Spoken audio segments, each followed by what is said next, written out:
মহান আল্লাহ তাআলা বলেন, তুমি ওই দিনকে ভয় করো যে দিন তোমার মুখে তালা লাগিয়ে দেওয়া হবে আর তোমার হাত পা তোমার কৃতকর্মের সাক্ষী দিবে। দামি কাপড় পরে কি লাভ হবে? সালাতের জন্য ডাকলে যদি বলতে হয় পোশাক তো এখন নাপাক। ওই ব্যক্তি প্রকৃতি বুদ্ধিমান যে নিজে নত হয়ে অপরকে বড় ভাবে, আর সে ব্যক্তি নির্বোধ যে সর্বদাই নিজেকে বড় ভাবে।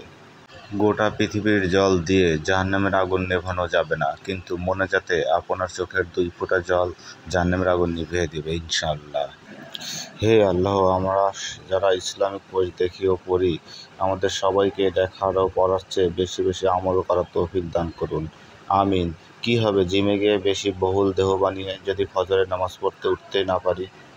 আল্লাহর দেওয়া প্রতিটি ভালো বা খারাপ সময়কে তার নিয়ামত হিসাবে দেখেন। ইনশাআল্লাহ তিনি আপনার পথ অনেক সহজ করে দিবেন। জন্ম মৃত্যু বি আল্লাহর হাতে, আর প্রেম প্রীতি শয়তানের হাতে। পৃথিবীর বেস্ট সাউন্ড আজান, পৃথিবীর বেস্ট বুক আল কোরআন, পৃথিবীর শ্রেষ্ঠ ধর্ম ইসলাম।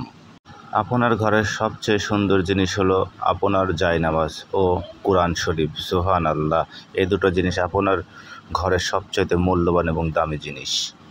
তখনই খুব শান্তি লাগে যখন শুনি হযরত মুহাম্মদ সাল্লাল্লাহু আলাইহি ওয়াসাল্লাম তার একটা উম্মতকে রেখেও জান্নাতে প্রবেশ করবে না। সুবহান আল্লাহ।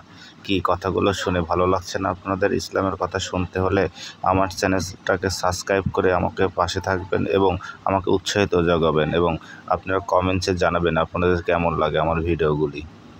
আয়াতুল কুরসি পাঠ করে ঘুমালে সকাল পর্যন্ত শয়তান কাছে আসতে পারে না। সুবহান আল্লাহ। আয়াতুল কুরসি একটি কোরআনের পাওয়ারফুল সূরা, এটা সকলেই আমরা জানি। মানুষ যদি মৃত ব্যক্তির আর্তনাদ দেখত এবং শুনতে পেত, তাহলে মানুষ মৃত ব্যক্তির জন্য কান্না না করে নিজের জন্য কাঁদত। ওযু করে আকাশের দিকে তাকিয়ে কালিমা শাহাদাত পড়লে 49 কোটি সওয়াব আমলনামায় লেখা হয়। সুবহান আল্লাহ। আজ এ পর্যন্তই। সবাই ভালো থাকবেন। আসসালামু আলাইকুম।